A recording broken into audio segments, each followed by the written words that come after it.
اعوذ باللہ من الشیطان الرجیم بسم اللہ الرحمن الرحیم الحمدللہ علیہ وصلاۃ علیہ اما بعد وسیعلم الذین ظلموا ای منقلب ینقلبون صدق اللہ العلی العظیم۔ کچھ سمجھ میں نہیں آ رہا کہ کیا ہو رہا ہے ہمارے یہاں۔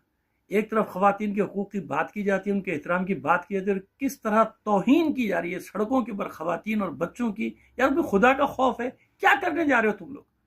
یہ بلوچستان کی خواتین کبھی کسی نے سوچا تھا کہ سڑک پہ نکل سکتی ہے؟ کوئی کبھی سوچا تھا کسی نے؟ ان کا کلچر نہیں، ان کی ثقافت نہیں، کتنا ان پر زیادتیاں ہوئی ہوں گی کہ وہ بیچاری سڑکوں پر نکلی، اور ان کے ساتھ تم نے یہ سلوک کیا ہے۔ یار کوئی شرم ہے تم لوگوں کو؟ کوئی غیرت ہے؟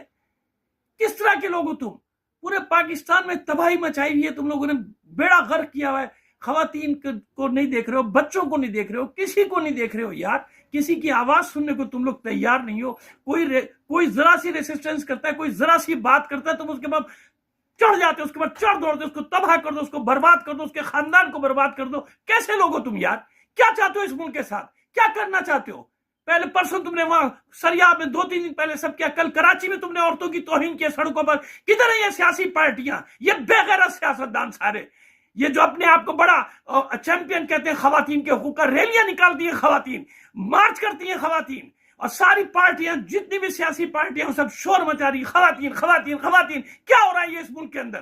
کیا ہو رہا ہے ان بچوں کے ساتھ، ان عورتوں کے ساتھ؟ کوئی آواز نہ اٹھائے، کوئی نہیں بول رہا، جو نہیں بول رہا وہ مجرم ہے، وہ مجرم ہے ان عورتوں کا، ان بچوں کا، جن کی فریادیں آسمانوں سے ٹکرا رہی ہیں۔ نکلو گھروں سے، بتاؤ ان بے غیرتوں کو کہ یہ نہیں ہو سکتا کہ تم گھروں میں گھس کے اور ہماری عورتوں کی توہین کرو۔ یہ بلوچ عورتیں، میں نے کہا نا کہ کبھی بیچاری تاریخ نہیں ہے ان کی، کلچر، ان کا کلچر نہیں کہ گھروں سے نکلے۔ کچھ تو ہوا ہے ان کے ساتھ جو گھروں سے نکلی ہے، اور ان کے ساتھ تم یہ سلوک کر رہے ہو، اور پھر باتیں کرتے ہو خواتین کے حقوق کی، پھر باتیں کرتے ہو خواتین کے احترام کی۔